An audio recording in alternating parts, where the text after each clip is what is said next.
ನಮಸ್ಕಾರ ಸರ್. ನಿಮ್ಮ ಹೆಸರು? ಶನಿ ಕುಮಾರ್ ಅಂತ. ಎಲ್ಲಿಂದ ಬರ್ತಿರೋದು? ದೊಡ್ಡಬಳ್ಳಾಪುರದಿಂದ. ಸೊ ಕ್ಲಾಸಸ್ ಎಲ್ಲ ಹೇಗೆ ಪರಿಚಯ ಆಯ್ತು ನಿಮ್ಗೆ? ಹಿಂದೆ ಯೂಟ್ಯೂಬ್ ನೋಡ್ತಾ ಇದ್ದೆ ನಾನು. ಯೂಟ್ಯೂಬ್ ಇಂದ ಪರಿಚಯ ಆಯ್ತು, ಇಲ್ಲಿಗೆ ಬರ್ಬೇಕು ಅನಿಸ್ತು. ಮೊದಲ ಟೈಮ್ ಇಲ್ಲಿ ಬಂದಿದ್ದೆ. ಅವಾಗ ಯೂಟ್ಯೂಬ್ ನೋಡ್ತಾ ಇದೀನಿ ಅಂತಿದ್ರಿ. ಯೂಟ್ಯೂಬ್ ನೋಡೋದಕ್ಕೂ ಮತ್ತೆ ಇಲ್ಲಿ ಕ್ಲಾಸ್ ಅಟೆಂಡ್ ಮಾಡಿದಿರಲ್ವಾ, ಏನ್ ಡಿಫ್ರೆನ್ಸ್ ಅನಿಸ್ತು ನಿಮ್ಗೆ? ತುಂಬಾ ಡಿಫ್ರೆನ್ಸ್ ಇದೆ. ತುಂಬಾ ಡಿಫ್ರೆನ್ಸ್ ಇದೆ. ಇದು ಒಂದ್ ರೀತಿ ಆಳಕ್ಕೆ ಇಳಿದು ಅದನ್ನ ಅಧ್ಯಯನ ಮಾಡುವಂತ ಒಂದು ವಿಧಾನ. ಓಕೆ. ಸ್ವಲ್ಪ ಚಾಪ್ಟರ್ ವೈಸ್ ಹೆಡ್ಲೈನ್ಸ್ ನೋಡ್ದಂಗೆ ಇರುತ್ತೆ ಅದು ಯೂಟ್ಯೂಬ್ ಅಲ್ಲಿ. ಯೂಟ್ಯೂಬ್ ಅಲ್ಲಿ ಓಕೆ. ಈಗ ನೋಡಿ ಒಳಗಡೆ ಅಂತರಾತ್ಮ ಅರಿಯುವಂಥದ್ದು ಮತ್ತೆ ನಾವ್ ಯಾರು ಅನ್ನೋದು ತಿಳ್ಕೊಳೋಂತ ಒಂದು ವಿಧಾನ ಇದೆ.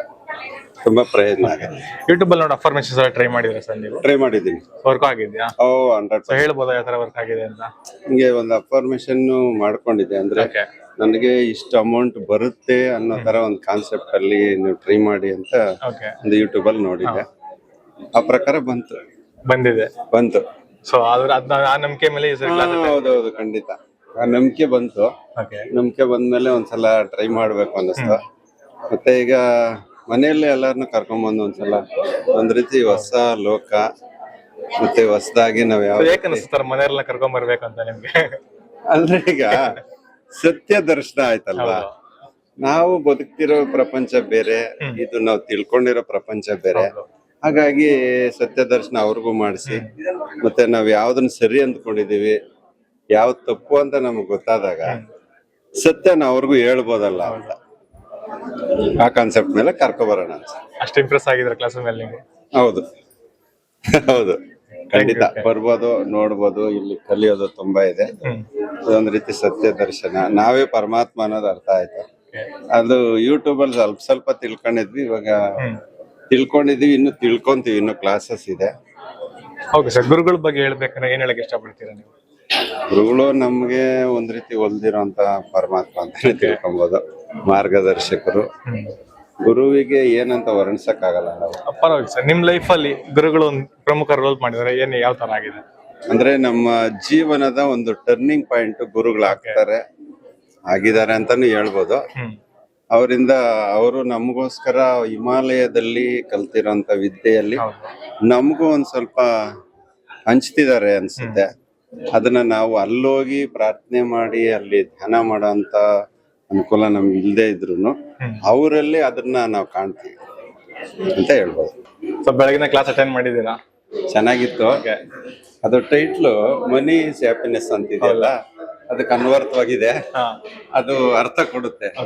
ಮತ್ತೆ ಜೀವನದಲ್ಲಿ ಒಂದು ಹೊಸ ಬೆಳಕನ್ನ, ಒಂದು ನಮ್ಮ ಜೀವನದ ದಿಕ್ಕನ್ನ ಒಂದು ಹೊಸ ರೀತಿ ಒಂದು ಬೆಳಕಿನ ಕಡೆಗೆ ಕೊಂಡೊಯ್ಯುತ್ತೆ ಅಂತ ಒಂದೇ ಸೆಂಟೆನ್ಸ್ ಅಲ್ಲಿ ಹೇಳ್ಬೋದು. ಈಗ ನಾವು ಏನೇನು ತಪ್ಪುಗಳು ಮಾಡ್ತಿದ್ವಿ, ಯಾವುದು ಮಾಡ್ಬೇಕಾಗಿತ್ತು ಅದನ್ನ ಮಾಡ್ತಿರ್ಲಿಲ್ಲ, ಯಾವುದು ಮಾಡಬಾರ್ದಾಗಿತ್ತು ಎಲ್ಲ ಮಾಡ್ತಾ ಇದ್ವಿ. ಅದೇ ಅಂದ್ರೆ ನಾವು ಕನೆಕ್ಟಿವಿಟಿ ಆ ತರ ಇತ್ತು. ಸಮಾಜ ಇರೋದೇ ಆ ತರ, ನೆಗೆಟಿವ್ಸ್ ನ ಹರಡುವಂತದ್ದೇ ಸಮಾಜ ಆಗೋದು. ಅದೇ ಪಾಸಿಟಿವ್ ಕಡೆ ನಾವೇನಾದ್ರೂ ಅದನ್ನ ಹೇಳಿದ್ರೆ, ಈಗ ಕ್ಲಾಸ್ ಅಟೆಂಡ್ ಮಾಡದೇ ಇರೋರ್ಗೆ ಹೇಳಿದ್ರೆ ಅವ್ರಿಗೇನು ಅರ್ಥ ಆಗಲ್ಲ, ನಮ್ಮೇ ದೋಷಿಸ್ತಾರೆ. ಏನೋ ತಲೆ ಕೆಟ್ಟಿದೆ ಅವ್ರಿಗೆ ಅಂತ. ಆದ್ರೆ ನಿಜವಾಗ್ಲೂ ತಲೆ ಕೆಟ್ಟಿರೋದು ಅವ್ರಿಗೆ, ನಾವಾಗಲ್ಲ. ಈ ಕ್ಲಾಸು ಅಟೆಂಡ್ ಮಾಡಿದ್ಮೇಲೆ ಒಂದ್ ರೀತಿ ಮನಸ್ಸು ಶುದ್ಧಿ ಆಯ್ತು. ಒಂದು ಜೀವನದ ಮೌಲ್ಯ ಅಂದ್ರೆ ಏನು, ಒಂದು ಸೆಕೆಂಡಿನ ಮಹತ್ವ ಏನು, ಅದನ್ನ ನಾವು ಯಾವ ರೀತಿ ಫೋಲ್ ಮಾಡ್ತಿದ್ವಿ, ಅದನ್ನ ಯಾವ ರೀತಿ ನಾವು ಇವಾಗ ಬಳಸ್ಕೋಬೇಕು, ಬೆಳೆಸ್ಕೋಬೇಕು, ಬೆಳಿಬೇಕು. ಮೂರನ್ನ ಒಂದು ರೀತಿ ನಮ್ಗೆ ಬೆಳಕು ಕಾಣಿಸ್ತು. ಇನ್ನೇನೋ ಪ್ರಶ್ನೆ ಇದೆಯಾ? ಒಟ್ಟಾರೆಯಾಗಿ ಇಲ್ಲಿ ಗುರುಗಳ ಕ್ಲಾಸಸ್ ನಿಮ್ಗೆ ಬಜೆಟಿಂಗ್ ಎಲ್ಲ ಬಗ್ಗೆ ಹೇಳ್ಕೊಟ್ರು. ಬಜೆಟಿಂಗ್ ಹೇಗ್ ಮಾಡ್ಬೇಕು, ರಿಟೈರ್ಮೆಂಟ್ ಫಂಡ್ ಹೇಗ್ ಮಾಡ್ಕೊಬೇಕು, ಮತ್ತೆ ಒಂದ್ ಬಜೆಟಿಂಗ್ ಬುಕ್ ಕೂಡ ಬ್ಲೂ ಪ್ರಿಂಟ್ ಕೊಟ್ಟಿದ್ದಾರೆ ನಿಮ್ಗೆ. ಅದ್ರ ಬಗ್ಗೆ ಬ್ಲೂ ಪ್ರಿಂಟ್ ಕೊಟ್ಟಿದ್ದಾರೆ. ಅದನ್ನ ನೋಡಿ ನಮ್ಮ ಸಾಲಗಳು ಯಾವ ರೀತಿ ತೀರಿಸ್ಬೇಕು, ನಮ್ಮ ಮಾನಸಿಕತೆ ಹೇಗಿರ್ಬೇಕು, ಅದರಿಂದ ಯಾವ ರೀತಿ ನಾವು ಹೊರಗಡೆ ಬರ್ಬೇಕು ಅನ್ನೋದನ್ನ ಕೊಟ್ಟಿದ್ದಾರೆ. ಅದನ್ನ ನೀಟಾಗಿ ಹೋಗಿ ನಾವು ಮತ್ತೆ ಸ್ಟಡಿ ಮಾಡ್ಬೇಕು. ಮತ್ತೆ ಇನ್ನೊಂದೇನಂದ್ರೆ ಒಂದ್ ದಿನದಲ್ಲಿ ಕಲಿಯುವಂಥದ್ದು. ಹೌದು, ಯಾಕಂದ್ರೆ ತುಂಬಾ ಇದೆ.